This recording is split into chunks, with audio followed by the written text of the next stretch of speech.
그 후에 유대인의 명절이 되어 예수께서 예루살렘에 올라가시니라.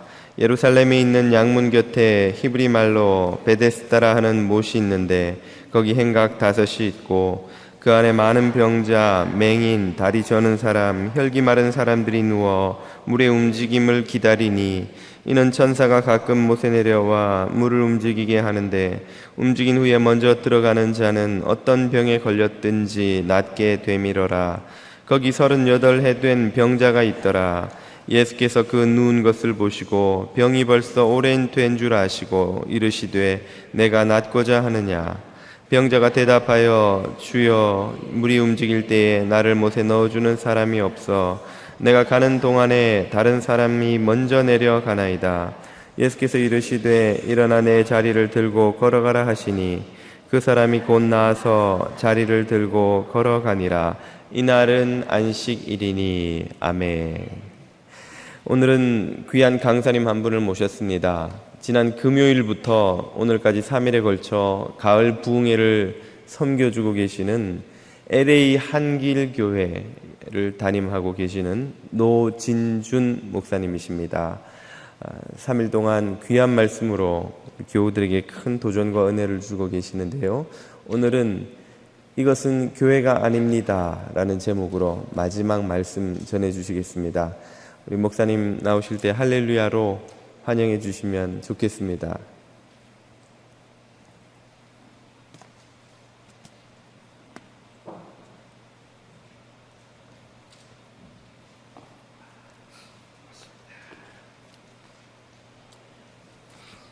할렐루야.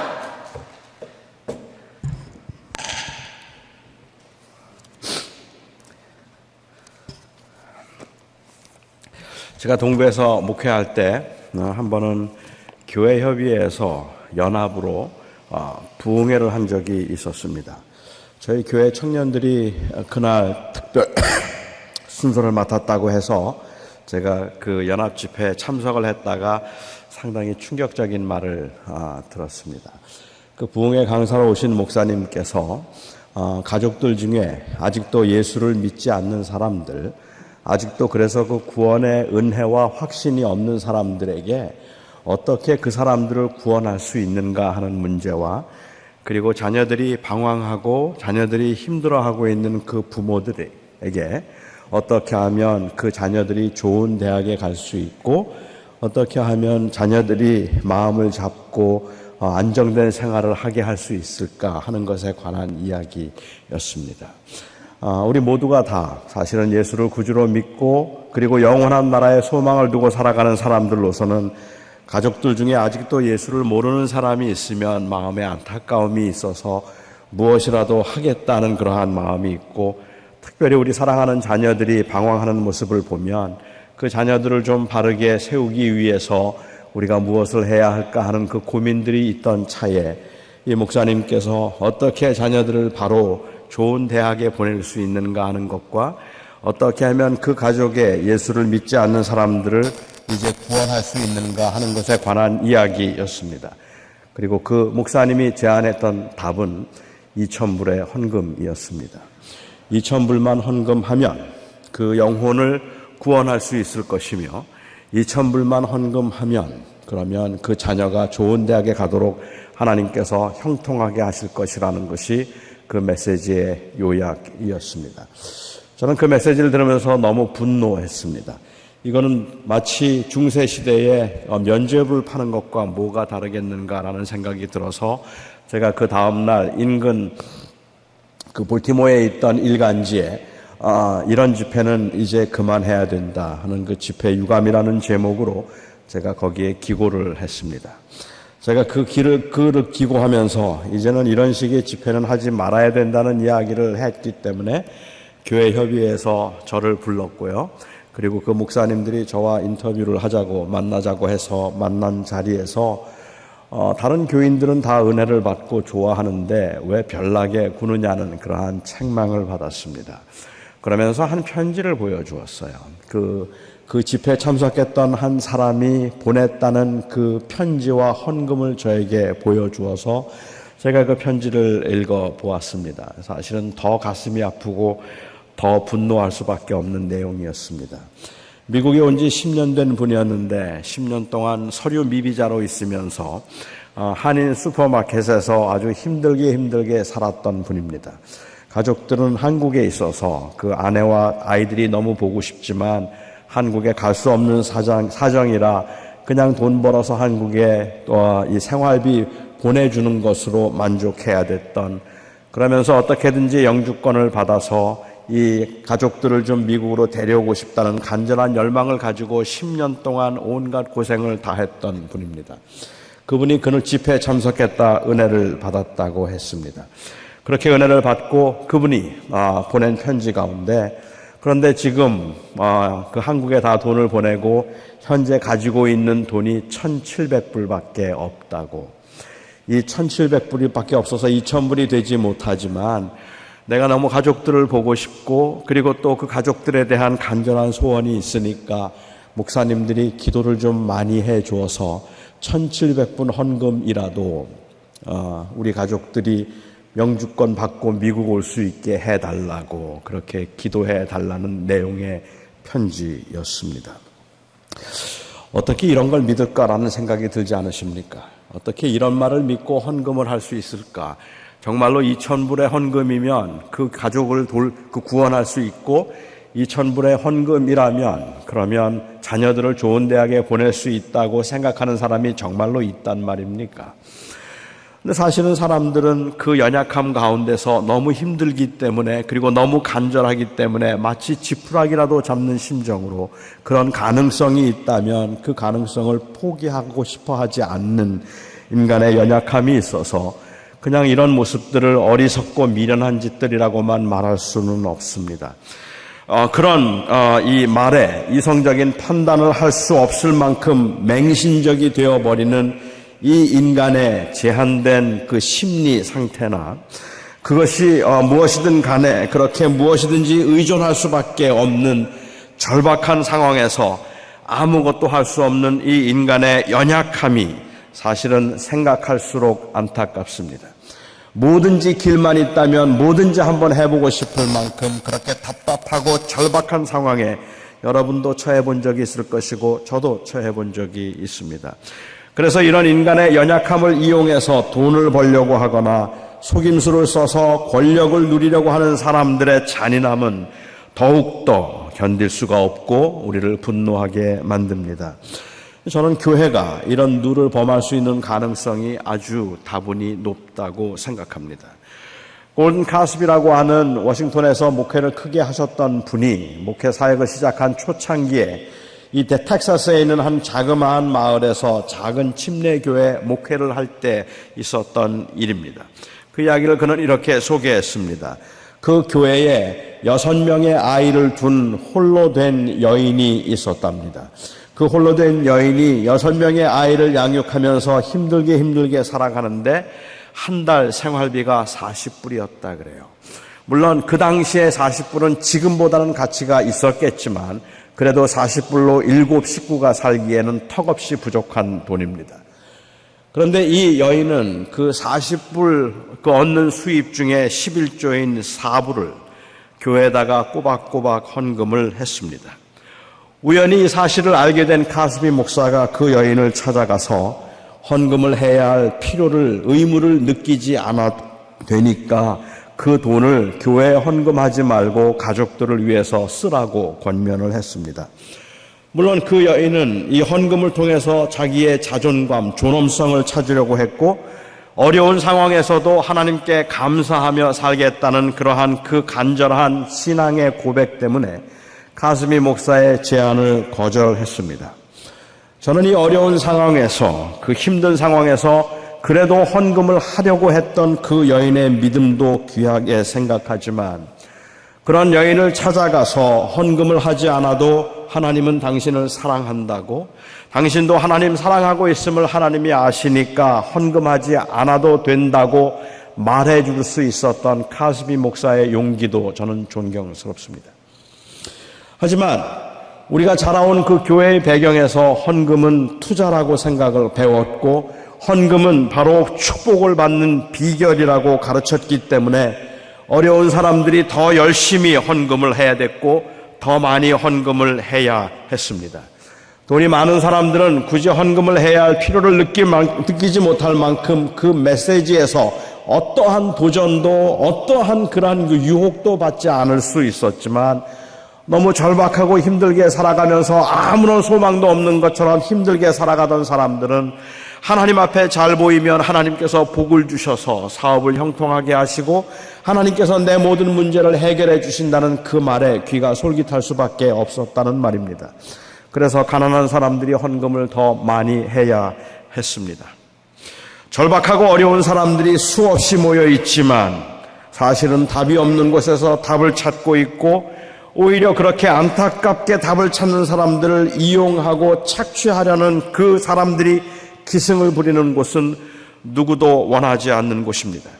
그런데도 그런 곳에 사람들이 모여듭니다. 오히려 그런 곳에 더 많은 사람들이 모여 있습니다. 그래서 저는 교회가 자칫 베데스다 연못과 같이 될 수 있다고 생각합니다. 베데스다 연못이 어떤 곳이었습니까? 예루살렘 북동쪽으로 가면 문이 하나 있었는데 그 문의 이름이 양의 문이다라고 했어요.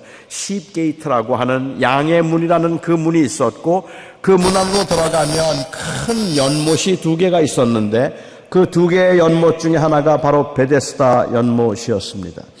다른 연못에는 사람들이 모여 있지 않았지만 이 베데스다 연못에는 많은 사람들이 그곳에 모여 있었습니다. 대부분의 그곳에 모인 사람들은 장애인들이었습니다. 앞을 보지 못하는 시각장애인, 오늘 본문에 나오는 주인공처럼 일어나 앉지도 못하고 걷지도 못하는 지체장애인들이 그곳에 있었습니다.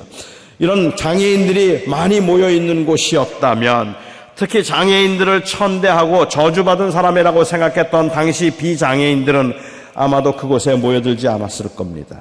많은 장애인들이 그곳에 모여 있었는데 그렇게 많은 장애인들이 거기에 모여 있던 이유는 전혀 근거 없는 한 전설 때문이었습니다. 그 전설에 의하면 아주 가끔씩 천사가 내려와서 그 물을 휘젓고 물을 동하게 만드는데 그 물을 동하게 했을 때 제일 처음으로 그 연못에 들어가는 사람은 무슨 병이든지 낫는다는 그러한 전설이었습니다. 무슨 이유에서인지는 모르지만 아주 가끔씩은 거품이 일기도 하고 그리고 물이 솟아나기도 했던 것 같습니다. 어쩌면 온천과 같은 치유 효과가 있어서 어떤 사람들은 그 효험을 본 적도 있는 것 같습니다. 물이 움직일 때는 보이지 않지만 사람들은 천사가 내려와서 그 물을 한번 휘젓고 가는 것이라고 그렇게 생각을 했어요. 몇 년 지나도 물 한 번 동한 적이 없는데도 사람들이 그곳에서 물이 동하기를 기다리고 있었다면 그건 정말로 어리석은 일입니다. 그 상태가 얼마나 절망적이었든 그것은 정말 어리석은 일입니다. 아마도 가끔씩은 물이 동했기 때문에 사람들은 그 실 같은 희망을 가질 수 있었던 것 같아요. 여러분 한번 상상해 보시기 바랍니다. 물이 동하기를 기다린다는 것은 정말로 피곤한 일입니다. 간절하게 원하는 사람일수록 그 물이 움직이는 것을 바라보고 있는 것은 정말로 피곤한 일입니다. 물이 동하기를 기다렸다는 말은 그냥 물만 바라보고 살았다는 말입니다. 그 많은 사람 중에 잠시라도 한눈을 팔면 움직이는 것을 볼 수 없기 때문에 그 물을 보고 있었을 텐데 그런데 끔찍스러운 일이 있었어요. 그 물이 동하면 거기에 이 물이 동하는 것을 기다리는 것도 지루하고 힘든 일이었지만 그것보다 더 끔찍스러운 일은 그 물이 동할 때 그 많은 사람들 중에 단 한 명만 고침을 받을 수 있다는 것이었습니다. 정말 하나님께서 가끔씩 천사들을 보내어서 그 병자들을 고쳐주셨다 할지라도 그 장소는 한 명만 고침을 받는 곳이었다면 그곳은 은혜의 장소가 아니라 저주의 장소입니다. 누구에게도 양보할 수 없습니다. 물이 동하는 것을 보는 순간 그 옆에 있는 사람이 그 앞에 있는 사람이 얼마나 심한 장애를 가지고 있는 사람이든지 그 사람을 밀어내고 그리고 자기가 뛰어들어야 합니다. 그곳에 모인 사람들은 바로 그 모인 이유 때문에라도 누구도 다른 사람의 사정을 봐주어서는 안 되는 겁니다. 모두가 다 불쌍한 사람들이고 모두가 다 안타깝고 절망적인 사람들임에도 불구하고 모두가 다 자기들끼리 경쟁자였고 곁에서 함께 음식을 먹으면서 교제하고 그리고 또한 자기의 고통과 아픔을 서로 나누며 함께 울어주었던 사람이라 할지라도 물이 동하는 순간에 그들은 다 경쟁자가 되고 그들은 모두가 다 원수가 되어버리는 겁니다. 적이 되어버리는 거죠. 어떻게든 내가 뛰어 들어가야 되기 때문에 그렇습니다.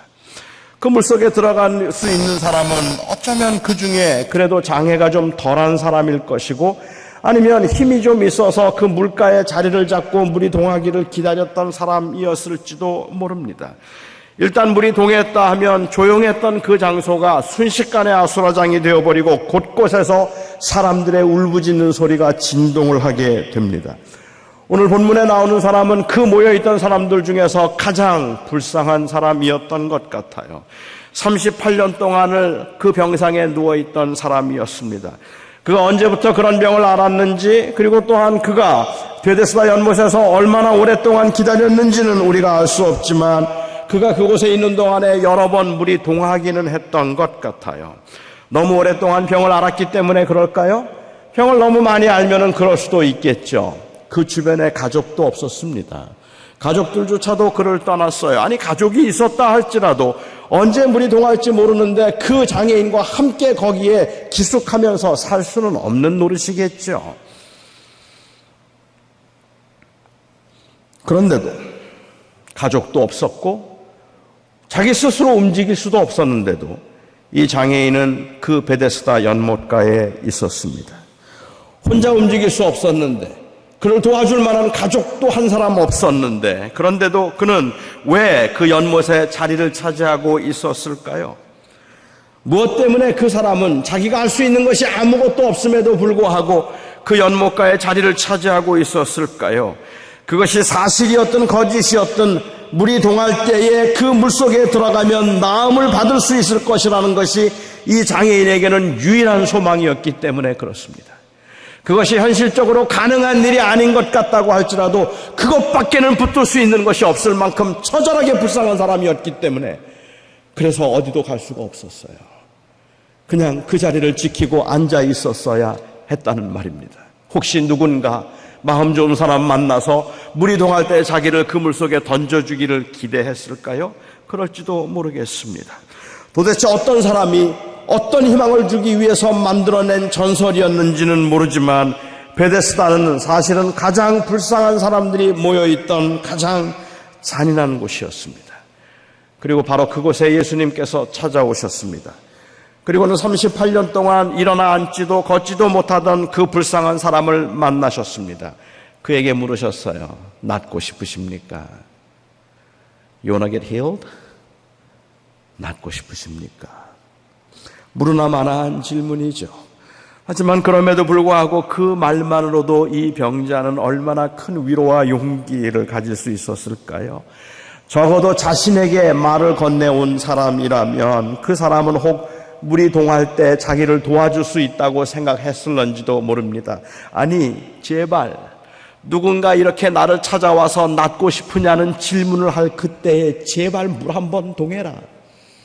그러면 이 사람이 나를 도와줄지도 모른다 하는 그러한 간절한 소망을 가지고 예수님을 붙들고 싶었을런지도 모릅니다.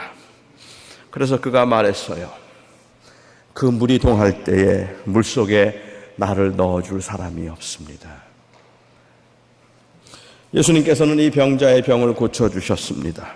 예수님은 베데스다 연못에 물이 동하게 하지도 않으셨고 그 연못에 그 사람을 던져 넣지도 않으셨고 그냥 그를 고쳐주셨습니다. 너무 절실하게 위로와 도움이 필요한 사람들이었는데 그곳에 모인 사람들, 그렇게 모여있던 사람들은 너무 불쌍한 사람들이었는데 그런데 사실 베데스다 연못에는 생명이 없었어요. 그 물이 사람을 고친 게 아니었다는 말입니다. 거기에 고침이 있다는 소문을 듣고 수많은 사람들이 모여 있었지만 시간이 지날수록 모두가 다 상처만 깊어져 갈 뿐이었습니다. 예수님이 계시지 않다면 저는 교회는 베데스다 연못이 되고 만다고 생각합니다. 얼마나 많은 사람들이 모여 있든지 그곳은 베데스다 연못입니다. 얼마나 많은 사람들이 물이 동하기를 기다리며 그들의 그 어려움과 고난과 환난 가운데 제발 하나님이 나 한번 도와주시고 내 기도 한번 들어주셔서 내 문제 해결해 주시기를 그렇게 간곡하게 바라면서 교회 충성 봉사하고 있다 할지라도 진정으로 인격적인 예수님과의 만남이 없다면 그곳에 생명이 있다 말할 수 없습니다. 이곳에 모인 사람들뿐만 아니라 교회 주변에 있는 많은 사람들도 모두가 다 치유와 구원이 필요하고 용서와 위로가 필요한 사람들입니다. 그런데 그들에게 진정한 구원과 자유를 주지 못한 채, 그들에게 생명을 드러내지 못한 채 그냥 많은 사람들이 모여 있다는 것을 자랑하거나 더 많은 사람들을 모으려고만 하고 있다면 어쩌면 그것은 절실하게 도움이 필요한 사람들을 기만하는 사기 행위입니다. 저는 오늘 많은 사람들이 교회를 향하여서 교회가 우리를 기만하고 있다고 손가락질하고 있다고 생각해요. 정말로 생명이 있다고 말을 하는데 그러나 진정으로 그 안에서 생명을 드러내지 아니하고 예수 그리스도를 통한 생명과 서로를 사랑하고 용서하고 감싸주는 이러한 희생을 보여주지 않은 채 오히려 그 연약하고 불쌍한 사람들을 교회로 인도해서 봉사하게 만들고 충성하게 만들고 헌금하게 만들고 난 후에 별로 쓸모가 없다고 생각하면 가차없이 내버리는 그러한 그 교인들을 소모품 정도로 생각하고 있는 그런 곳이라면 거기는 생명이 없다고 생각한다는 말입니다. 그리고 사람들의 초점을 그리스도를 향하도록 하지 않고 동하는 물을 향하도록 하는 것은 본질을 왜곡하는 것이고 거짓된 평안으로 사람들의 마음을 현혹시키는 것입니다. 부자 될 거라고 말하고 기도하고 열심히 헌금하고 봉사하면 하나님께서 틀림없이 부자 되게 할 것이라고 말하고 그래서 헌금 많이 해서 부자 되고 잘 살고 자녀들 좋은 대학 가게 만들어줄 거라는 그 이야기가 하나님께서 그들을 그렇게 인도하지 않을 거라는 것도 아니고 하나님께서 그렇게 인도한 사람들이 없다는 이야기를 하고 있는 것이 아니라 그것은 본질이 아니라는 말씀을 제가 드리고 싶다는 말이에요. 우리가 정말로 필요한 것은 이 땅에 사는 동안에 얼마나 형통한가 알지요? 너무 힘들기 때문에 너무 고통스럽기 때문에 너무 절박하기 때문에 제발 내 문제 좀 해결했으면 좋겠고 영주권 문제 해결했으면 좋겠고 제발 하나님께서 나를 도와주셔서 우리 자녀들 좀 번듯하게 섰으면 좋겠죠. 그게 우리의 가슴 속에 있는 안타까움이기는 한데 그럼에도 불구하고 그것을 가능하게 만들 수 있는 아니 어쩌면 그것보다 더 본질적으로 중요한 이 생명을 말하지 아니하면 예수를 말하지 아니하면 사실은 이 모든 이야기들이 그냥 교회를 성장시키기 위한 수단에 불과한 경우들이 생긴다는 말입니다. 물이 동하는 물은 해결이 없습니다. 동하는 물에는 치유가 없습니다. 예수에게 치유가 있는 겁니다. 저는 이 베데스다에 동하는 물이 목사일 수 있다고 생각합니다. 이 베데스다에 동하는 물이 교회의 봉사일 수도 있겠고 그리고 또한 교인들 간의 교제일 수도 있겠고 아니면 교회의 성장일 수도 있겠다고 생각합니다. 저는 지금 24년째 이민 목회를 하고 있습니다. 24년 동안 목회를 하면서 첫날 말씀을 드렸던 것처럼 이 교회는 내 교회가 아니라 주님의 교회입니다. 주님만 높이기를 원합니다. 주님이 영광 받기를 원합니다라는 그 기도를 수없이 했지만 그럼에도 불구하고 제 안에 꿈틀거리는 욕망이 있음을 부인할 수가 없다는 말입니다. 내가 인정을 받고 싶고 내가 대접을 받고 싶어서 우리 교회가 빨리 부흥하고 우리 교회 교인들이 많아져서 어디에 가든지 내가 큰 교회 목회를 하고 있는 목사라고 한번 우쭐거려 보기도 쉽고 그리고 어깨를 숙여버리기도 쉽다는 말입니다. 교인들이 예수를 바라보고 예수 그리스도의 은혜 안에서 주님 붙들고 세상을 살도록 하기보다 오히려 교인들로 하여금 목사 바라보게 만들고 싶은 충동이 제 안에 있더라는 말입니다. 그래서 교인들이 자꾸만 저를 좋아하게 만들고 저를 따라가게 만들고 제 말에 무조건 순종하게 만들면 그게 좋은 신앙이라고 말하게 하는데 그런데 그들의 속에 예수 그리스도의 은혜와 그 사랑에 대한 감동이 없다면 저는 교회를 성장시키겠다는 이 그럴듯해 보이는 이 야망을 거룩한 비전인 양 제가 그렇게 교인들을 호도하는 그러한 경향 아니 그런 모습들을 저는 목회를 하면서 수없이 보았습니다. 제 자신에게서 내가 아닌데 내가 아니라 그리스도인데 사람들이 살아나려면 교회가 아니라 예수여야 하는데 사람들이 많이 모인 것 가지고 자랑하고 직분 받겠다고 그 직분을 가지고 다투고 그러는 거 아니라 예수 아니면 생명 없는데, 오직 예수만 봐야 하는데, 그런데 그 예수를 드러내고 증거하려고 하기보다는 오히려 그 교인들의 탐욕과 교인들의 이기심과, 아니 더 나아가서는 그 교인들의 연약함과 그 절실함을 이용해서 내가 높아지려고 하는 그 경향이 제 안에 얼마나 강한지, 그러면 저는 동하는 물이 되는 겁니다. 교인들이 예수를 보지 않고 목사를 보면 동하는 물이 되는 것이고, 교인들이 이 세상 이 영원한 생명을 주신 예수 그리스도 바라보지 않고 오히려 교회 성장을 보기 시작하면, 그리고 직분을 마치 대단한 것을 얻는 것처럼 생각하기 시작하면, 저는 생명이 없는 걸 찾아가고 있다는 생각이 든다는 말입니다. 구원은 거기에 있지 않습니다. 저는 이 공동체가 온전히 그리스도를 전하고 그리스도를 존귀케 하는 교회이기를 바랍니다. 저는 이 교회가 동하는 물로 교인들을 호도하는 교회가 아니라 예수 그리스도의 보혈로 생명을 주는 교회가 되기를 원합니다. 예수님이 떠나고 난 후에도 연못에는 무수히 많은 사람들이 모여 있었지만 결국은 인간의 비참함만을 드러낼 뿐이었고, 그곳에서 병이 낫는 사람들은 없었습니다. 그런데 여러분, 교회가 언제부터인지 자꾸 베데스다 연못처럼 되어가고 있다는 생각이 들 때 없으십니까? 아니, 내가 정말 생명을 걸고라도 교회가 베데스다 연못과 같은 곳이 되지 않도록 되도록 해서는 안 되겠다는 생각이 비장해질 만큼 안타까운 소식들을 여러분들은 들어보신 적이 없으십니까?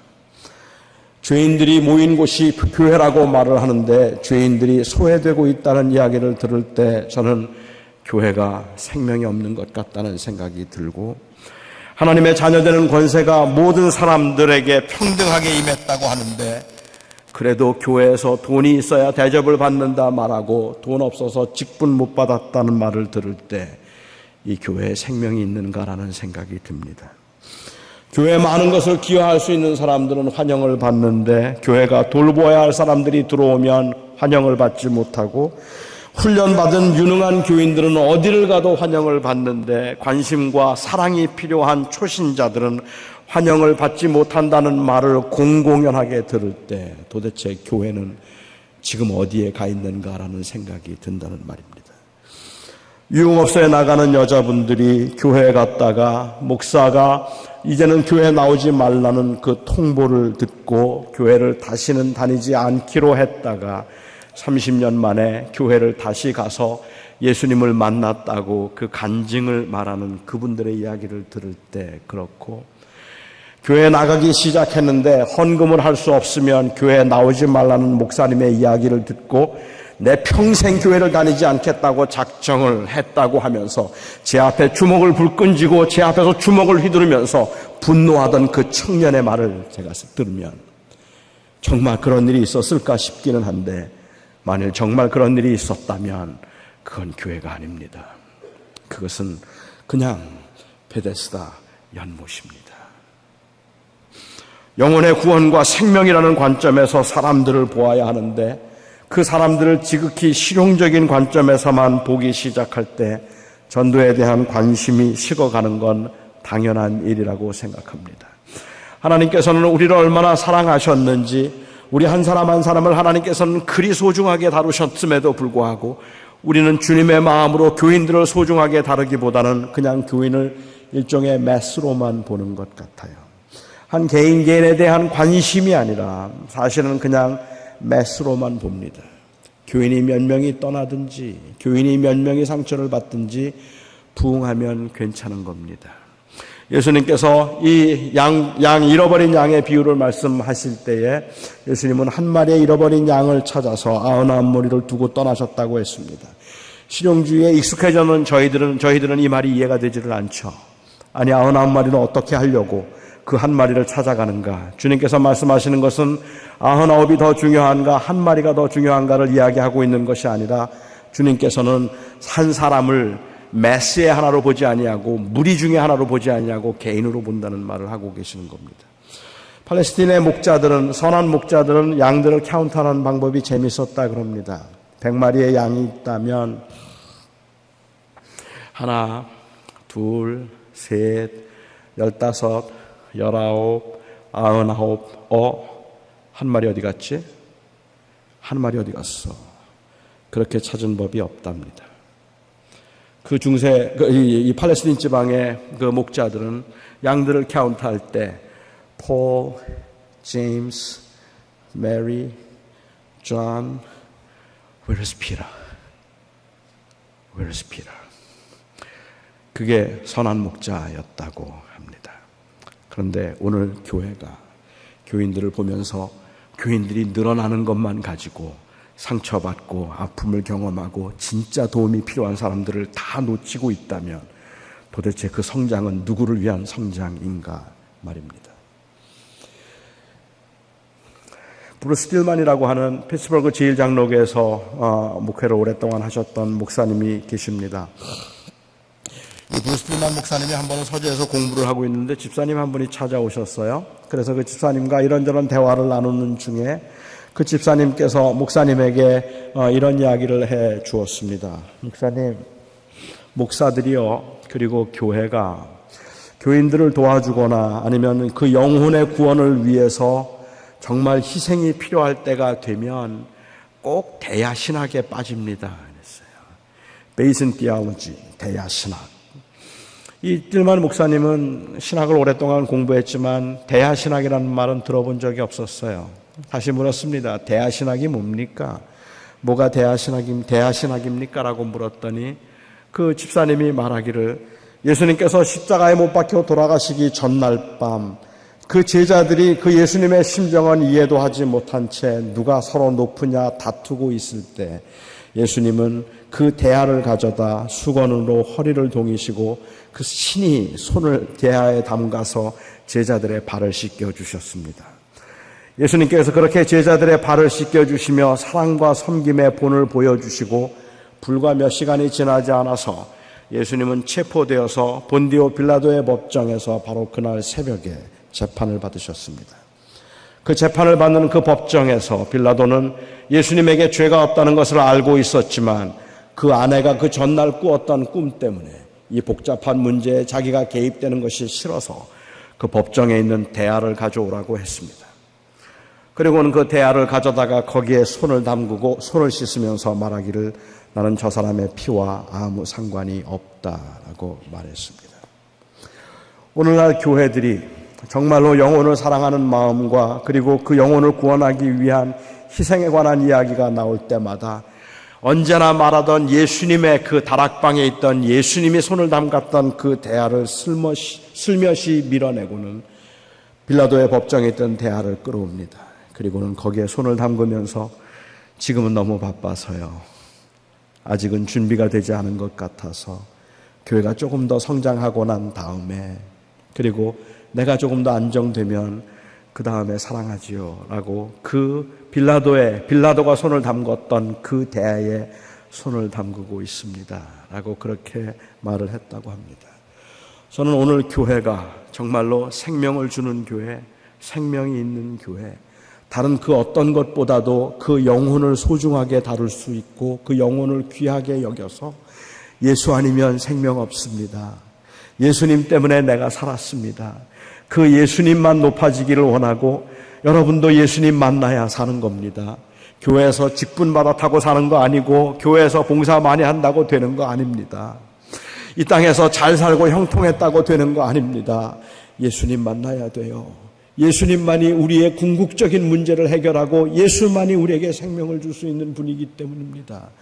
그렇게 그 예수를 드러낼 수 있어야 교회인데 어찌하여 지금 이 시대의 교회에서는 예수가 우리의 생명이 되신 그 예수가 더 이상은 예수가 아니더라도 구원이 있다고 말하거나 아니면 교회에서조차도 주님께서 그 주권을 온전히 드러낼 수 없는 현실이 되었다는 것이 진심으로 가슴 아픈 이야기라는 말입니다. 오늘 교회에서도 저희들이 어렵지 않게 들을 수 있는 말이 바로 내려놓음입니다. 내려놓으라. 그리고 자기를 비움이라는 말. 아마 그런 책들 여러분들도 많이 보셨을 겁니다. 저는 동의합니다. 내려놓음도 중요하고 그리고 자기 비움도 중요하고 또한 그래서 자족할 수 있는 마음을 갖는 것도 굉장히 필요하고 중요한 것들입니다. 그런데 목사가 전할 수 있는 메시지가 그리고 교인들이 궁극적으로 추구하고 있는 것이 자기 비움이고 그리고 자족할 줄 아는 마음이고 내려놓음이라면 저는 목사보다는 그래도 스님이 낫다고 생각해요. 차라리 스님들이 더 확실하게 내려놓고 자기를 비우고 살아가는 분들이라고 생각합니다. 물론 요즘도 스님들 중에는 이상한 분들이 좀 계시긴 하지만 대체적으로는 그렇다는 말입니다. 저는 목사가 하는 일은 자기 비움이 아니고 내려놓음이 아니라고 생각합니다. 목사가 하는 일은 비움을 통해서이든 아니면 내려놓음을 통해서이든 목사가 궁극적으로 원하는 것은 올려드림입니다. 높여드림입니다. 그분으로 인하여서 만족하고 그분만 이야기하는 겁니다. 그분이 나의 생명이었다고 그래서 그분이 높아져야 된다는 말을 해야 되는 겁니다. 그냥 예수를 높이지 아니하고 자기를 낮추는 것이 마치 최고의 미덕인 것처럼 생각을 하거나 그것을 우리의 궁극적인 종교적 그러한 이 추구라고 생각을 하고 있다면 우리는 생명을 잃어버리고 있는 거라고 저는 생각합니다. 예수 안에만 생명이 있습니다. 저는 감히 이 뉴저지 장로교회에서는 다른 곳에 나가서는 제가 그 말을 감히 할 수 없어도 예수를 주라고 부르고 있는 그 하나님의 사람들이 모여있는 여기에서는 제가 감히 자신 있게 말하고 싶습니다. 예수만 생명입니다. 예수만 우리의 주인이십니다. 우리는 그분 때문에 살았습니다. 우리는 그분 때문에 지금 여기에 있는 겁니다. 저는 뉴저지 장로교회가 정말 그냥 베데스다 연못과 같은 교회, 사람들이 많이 모여 있기는 하지만 그 헛된 것에 빠져서 기만당하고 있는 그런 베데스다 연못과 같은 교회가 아니라 예수님을 만나고 예수님을 드러내는 교회 되기를 바랍니다.